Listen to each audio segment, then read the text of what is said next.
오늘 말씀은 겟세마네 동산에서 맞는 예수님의 마지막 시간을 다루고 있습니다. 지금까지 예수님과 제자들은 늘 함께 있었습니다. 함께 사역을 또 감당해 왔습니다. 이제 예수님이 제자들과 함께 할 시간이 얼마 남지 않았습니다. 십자가의 때가 눈앞에 닥친 시점에 예수님은 마음이 급하신데 제자들은 여전히 깨닫지 못하는 가운데 있습니다. 제자들은 예수님께서 겟세마네에서 하신 부탁을 모두 들어드리지 못합니다. 제자들이 예수님의 사명의 길 그 막바지에 전혀 도움이 되지 못하고 있는 모습들을 본문에서 보고 있죠. 십자가를 앞둔 예수님의 모습, 그리고 전혀 준비되지 못한 제자들의 모습을 통해서 우리는 지금 어떠한 모습으로 예수님과 동행하고 있는지를 함께 살펴보기를 원합니다. 예수님과 제자들은 겟세마네에 이릅니다.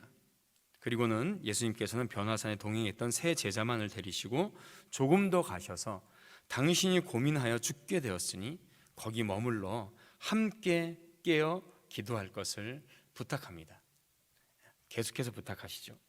바다 한가운데에서도 풍랑을 만나도 흔들리지 않으셨던 분이 고민하고 슬퍼하시면서 기도를 요청하고 계십니다.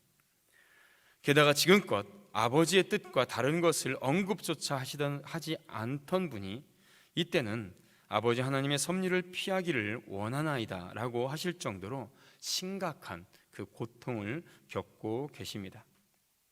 십자가는 이와 같은 고난입니다. 우리는 좀 잘못 생각하고 있는 것이 있습니다. 예수님은 하나님이시기 때문에, 참 신이시기 때문에 십자가의 고통을 그 신적 능력으로 이겨낼 수 있지 않을까라는 잘못된 생각을 하곤 합니다. 그러나 사실은 그 정반대입니다. 보통 사람들은 자기가 생각하지 못한, 또 자신의 육체와 정신이 이기지 못하는 극심한 고통이 오게 되면 정신과 육체가 무너지게 됩니다. 그 고통으로 인하여서 어떤 사람은 쇼크로 기절을 하기도 하고, 또 그 충격으로 어떤 사람은 정신이 잘못되게 되기도 합니다. 그러나 예수님은 하나님이십니다. 그 극심한 고통으로 인하여서 정신을 잃게 되거나 기절을 하거나 정신병이 들거나 이렇게 변질되지 않습니다. 때문에 인간이 극복하지 못하는 극심한 고난을, 그 고통을 오히려 신이시기 때문에 훨씬 뛰어넘는 고통을 겪게 되시는 겁니다. 그냥 그 고통으로 인하여서 어떤 정신적인 어떤 잘못되는 것이 아니라 그 고통을 뛰어넘는 더 큰 극심한 고통을 경험하시는 거죠. 그리고 예수님의 십자가의 고난은 어느 한 사람의 죄로 인하여서 또는 자신의 죄로 인하여서 짊어지는 것이 아닙니다. 전 인류의 모든 죄를 뒤집어 쓰시고 얻는 고통이죠.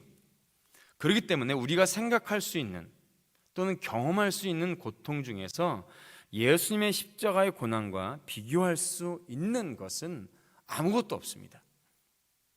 내가 어떤 질병을 걸린 것을 예수님의 십자가의 고통과 비교할 수 없고요. 또 어떤 물질적인 고난이나 또 가정의 고통이나 고난을 예수님의 십자가의 고통과 감히 비교해서는 안 됩니다.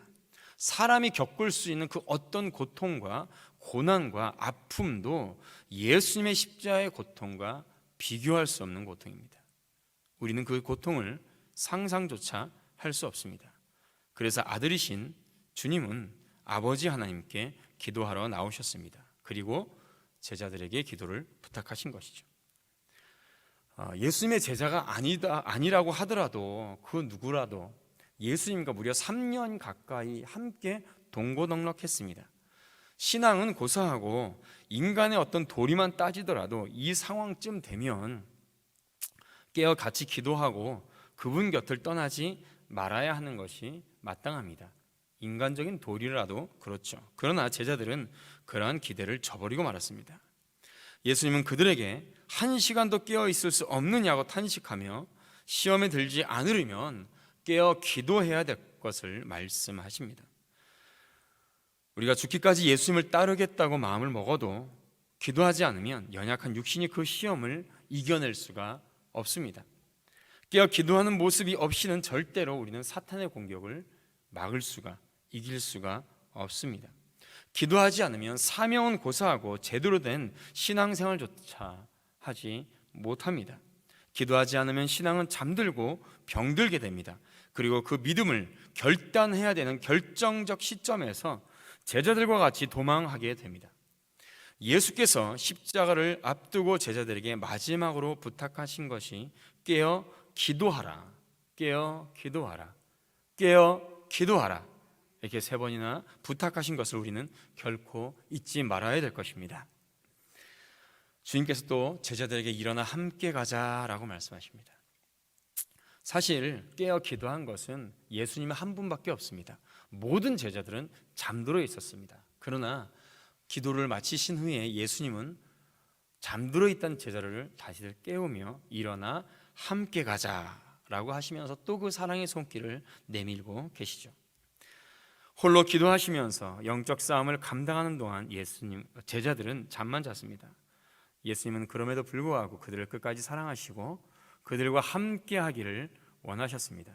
그러나 우리가 잘 알듯이 이후의 본문을 보면 이 2번째 말씀마저 제자들은 따르지 못하고 예수님을 모두 버리고 도망가고 맙니다. 예수님은 우리를 결코 떠나지 않으십니다. 우리의 손을 결코 놓지 않으십니다. 문제는 우리가 예수님과 함께 있느냐라는 것이 문제입니다. 문제는 주님께서는 우리의 손을 붙잡고 계시는데 예수님의 손을 우리가 잡고 있느냐, 내가 잡고 있느냐, 내가 놓지 않고 있느냐, 이것이 문제라는 것이죠. 예수님의 손을 끝까지 붙잡고 가기 위해 우리는 기도해야 합니다. 그래서 함께 깨어 있으라, 함께 가자. 예수님의 마지막 이 2가지 부탁은 모두 실현되지 못했습니다. 자, 우리 사랑하는 성도 여러분, 우리는 실현할 수 있을까요?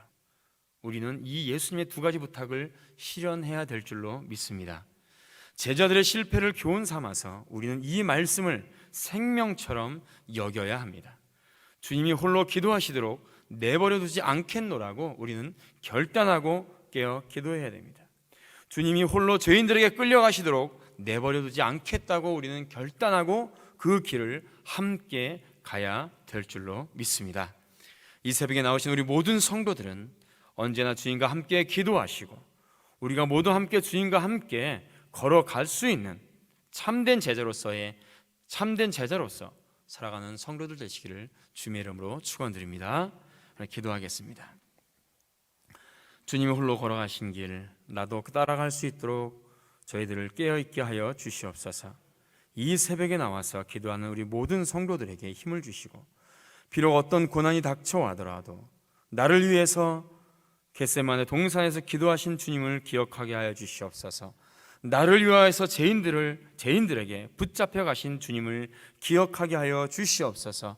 그리하여 주의 발자취 따라 거룩한 주의 사명 이루는 우리 복된 성도들 저희들 되게 하여 주시옵소서.